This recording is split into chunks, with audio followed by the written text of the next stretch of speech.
Hello అందరికీ good morning. అందరు ఎలా ఉన్నారంటే నేనైతే సూపర్గా ఉన్నాను. ఈరోజైతే మా పెద్దోడికి కాకరకాయ ఫ్రై చేస్తున్నానండి. వాడికి చాలా ఇష్టం కాకరకాయ ఫ్రై అంటే.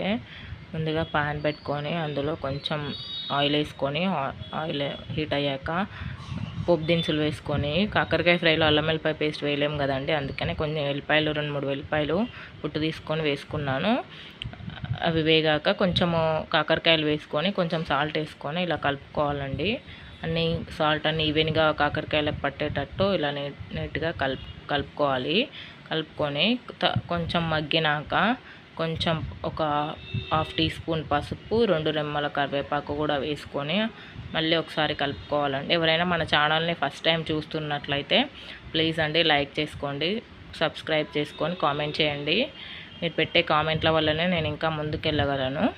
కొంచెం ఫ్రై అయ్యాక కొంచెం 1 టీ స్పూన్ పిల్లల కోసం కదండి, 1 టీ స్పూన్ కారము, ఒక 1/2 టీ స్పూన్ ధనియా పౌడర్ వేసుకొని అన్నీ ఇలా ఈవెన్గా ముక్కలకు పట్టేటట్టు కలుపుకోవాలండి. ఇంకోసేపు మూత పెట్టుకొని ఇంకొక 5 మినిట్స్ మగ్గనివ్వాలండి. ఇదిగో చూడండి, డెలీషియస్ కాకరకాయ ఫ్రై రెడీ అండి. ప్లీజ్ అండి సబ్స్క్రైబ్ చేసుకోండి. మీకు ఎలా ఉందో కామెంట్ కూడా చేయండి.